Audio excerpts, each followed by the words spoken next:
Hello ladies and gentlemen, this is the Admiral Report and I am the Admiral. I want to talk to you today about unions in Toronto.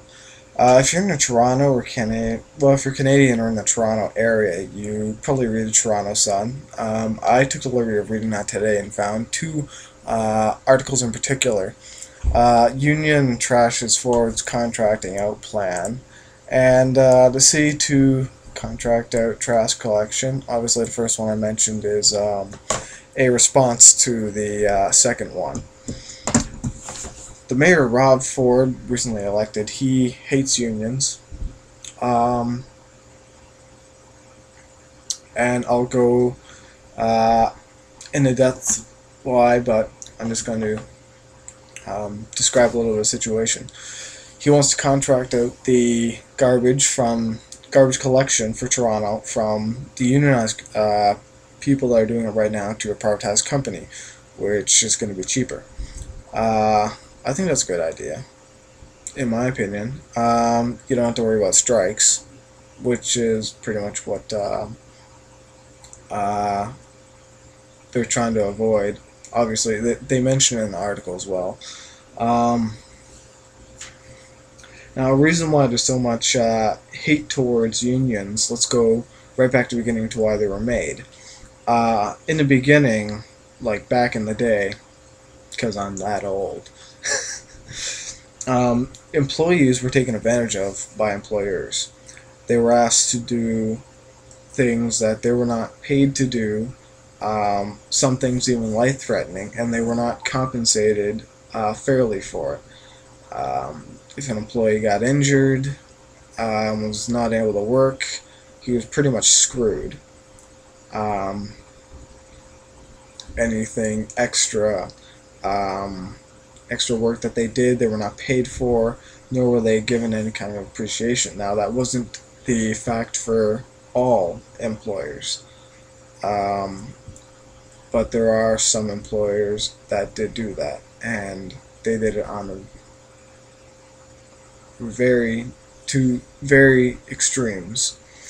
Some even, if you're like 5 minutes late, that's an excuse not to pay you for like an hour or even a whole day. They looked for any excuse to save money. And that is why unions were created, so that employees could not be taken advantage of any longer. They could be properly paid and compensated for the work that they did do. Now, it was a brilliant idea. It still is a brilliant idea, and it worked for a while. But the problem is, when you have an organization, and you get to a certain level of power, all you want is more power. And if you have enough, you can pretty much go to any extreme, so long as nobody bigger than you steps in your way. It's pretty much human nature to always ask for more and more power. So over time, unions started to get more and more comfortable with the power and control that they had at their disposal, and they began to ask for more.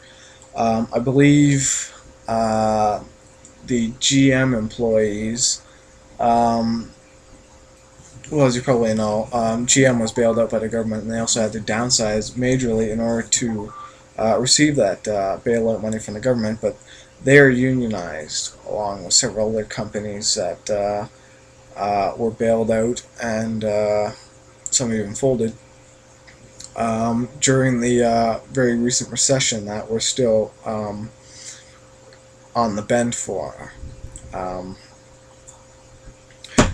You have assembly line workers who are unionized, as well as, well, probably the entire company is unionized. I have no idea.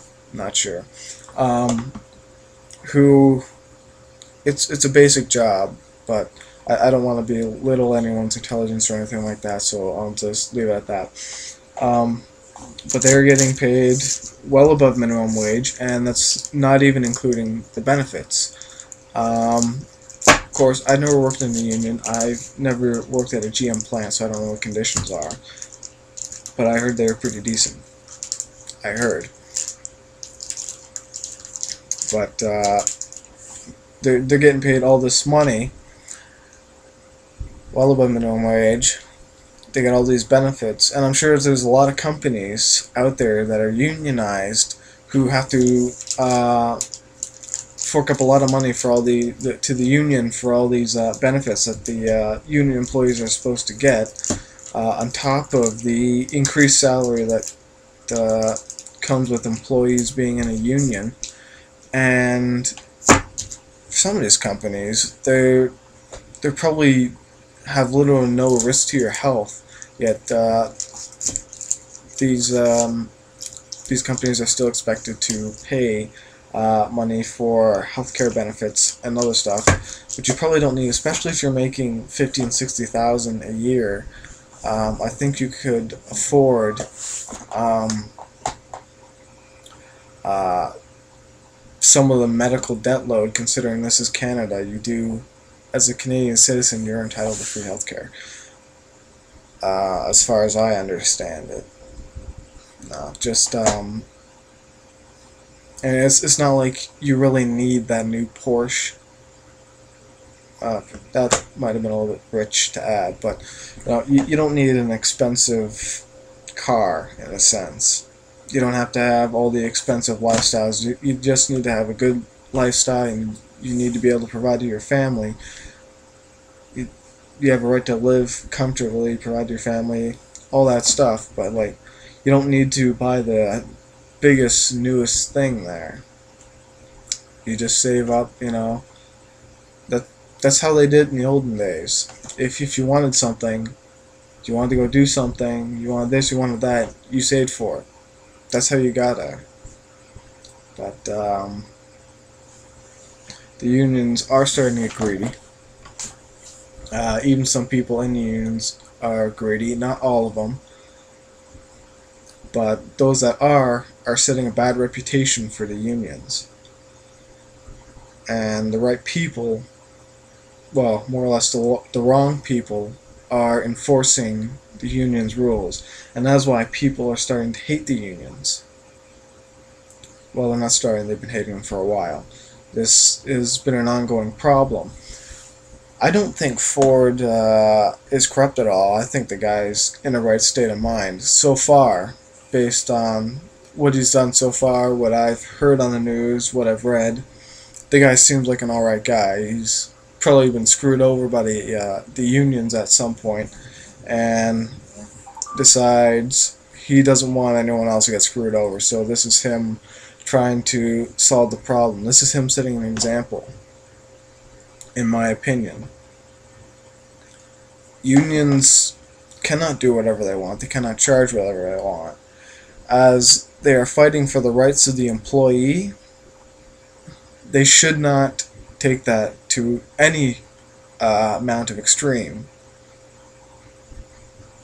There is a line that can be crossed, and I'm pretty sure they've crossed it now, considering unions are starting to get a lot more attention nowadays.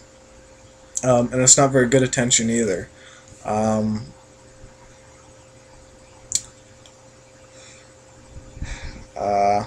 Give me a minute. I'm thinking of more to add on to this. I had done this video already, but I screwed up majorly. So now I'm just going back into it. Okay, well, this is it for now, because I really can't. Leave me a response. Comment below. Send me a personal message. Leave a video response.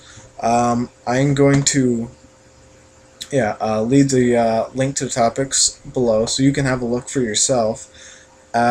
Give your opinion. I don't care if you hate how I'm approaching the situation or not. Give an opinion. I'll want to hear it, whether it's in support of me or in hate of me. Thanks for watching. This is the Admiral Report. I am the Admiral. Cheers, everyone.